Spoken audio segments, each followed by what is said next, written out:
Déjà, un grand merci de m'avoir invité pour ce premier forum des associations à Imagine. C'est important pour moi d'être là et de faire ce lien.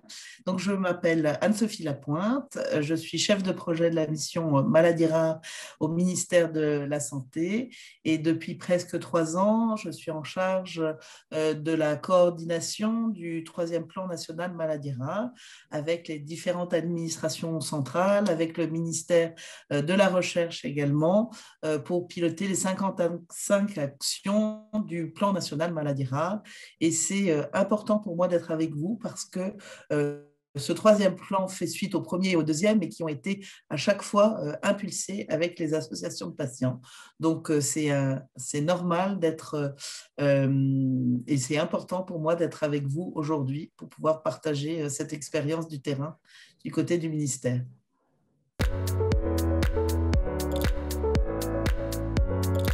Je dirais qu'on doit à chaque fois se poser la question de est-ce que le patient est au cœur de notre action et après réfléchir au retour, en quoi mon action du plan, l'action du centre de référence a bénéficié et a fait du bien à la personne malade. Donc ça, c'est le leitmotiv, je crois, de tous les acteurs dans le champ des maladies rares, qu'ils soient associatifs ou bien médecins ou bien nous au ministère.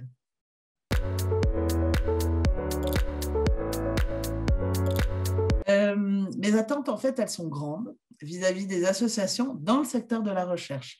En fait, je crois qu'il faut que les associations arrêtent d'être humbles dans ce champ de la recherche, c'est-à-dire que trop souvent, elles pensent qu'elles n'ont pas le savoir et qu'elles n'ont pas le niveau d'instruction, entre guillemets, suffisant pour participer à cette recherche dans les maladies rares.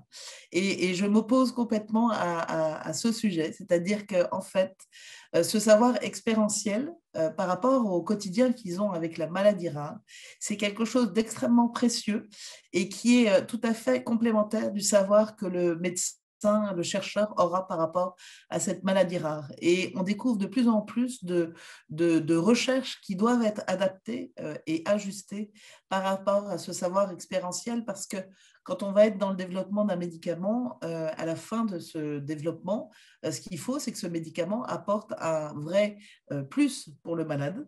Et toutes les données, les questions sur la qualité de vie sont absolument importantes dans les critères également pour évaluer les traitements. Et un traitement qui apporte une très bonne qualité de vie est un traitement qui est utile pour le malade. Donc voilà pourquoi ce savoir expérientiel est vraiment complémentaire et surtout les associations de patients, osez y aller. Votre savoir est vraiment fondamental.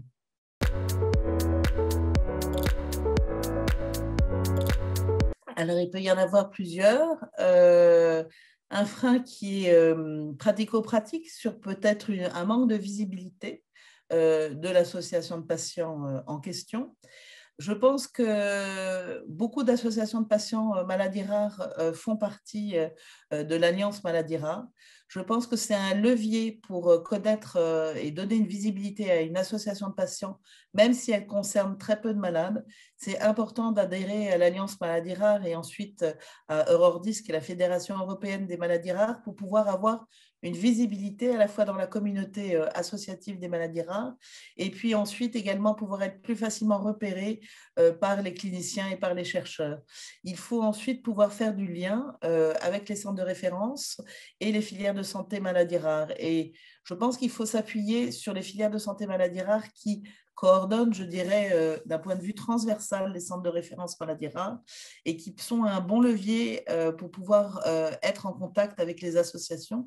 Donc, il faut oser, là aussi, écrire à la filière de santé maladies rares qui correspond à sa pathologie pour se manifester. Et je dirais qu'au fil de l'eau, il y a plus en plus d'associations de maladies rares qui rejoignent les filières et de santé maladies rares, et c'est important. Donc, c'est un frein, je dirais, sur cette visibilité.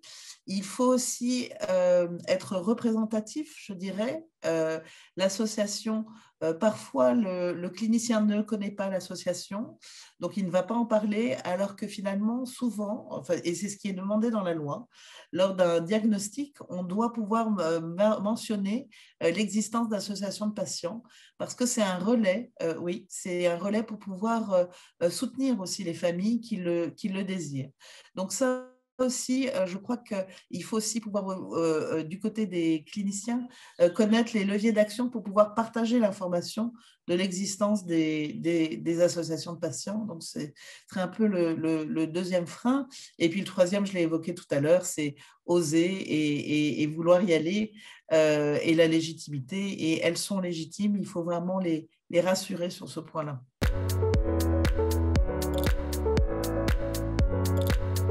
Le levier, c'est aussi profiter des formations que l'Alliance Maladies Rares aussi dispense, notamment des formations à l'écoute, ce qui est quelque chose de très important parce qu'il faut pouvoir accompagner en ayant aussi une juste distance par rapport à sa propre histoire personnelle. Donc ça, il y a des sessions de formation à l'écoute que l'Alliance Maladies Rares propose, et je pense que ce sont alors, ce ne serait pas de la formation, mais ce sont des outils. Donc, pour lever les leviers, c'est avoir des outils pour être en réassurance, pour oser y aller. Et je pense que ces formations à l'écoute aident justement. Ensuite, c'est le partage entre pairs. On voit l'importance aussi d'échanger entre associations. Donc ça, c'est une dynamique qui est extrêmement positive aussi pour pouvoir oser y aller. Il y a vraiment plein d'ajustements. Et puis après, c'est le dialogue avec les professionnels de santé, avec les chercheurs, le fait d'être aussi capable, je pense, d'avoir un dialogue qui soit constructif. C'est important aussi de construire un consensus, de construire son sujet. Et c'est vrai que parfois, dans la maladie rare, on peut avoir beaucoup de violence, dans le sens où les situations sont difficiles.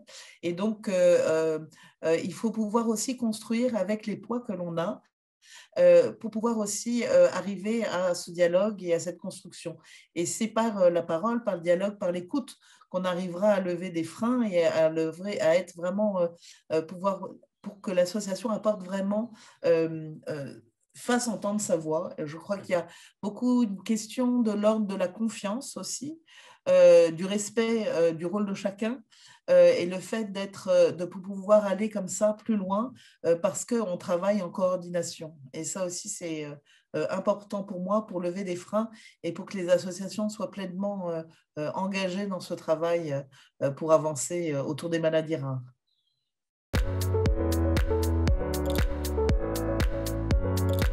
En fait, je dirais que l'Institut Imagine donne l'exemple de quelque chose de la vraie vie des maladies rares. C'est-à-dire qu'à l'Institut d'Imagine, au rez-de-chaussée, il y a la clinique avec les consultations, il y a le soin, et puis au-dessus, il y a les laboratoires de recherche. Et en fait, c'est typique des maladies rares, c'est-à-dire qu'à l'Institut Imagine, le soin et la recherche passent de l'un à l'autre. De l'autre côté, à l'Institut Imagine, l'avantage, c'est qu'on a une recherche extrêmement active pour pouvoir être dynamique et pour pouvoir retourner vers le patient le plus vite possible et ne pas perdre de temps.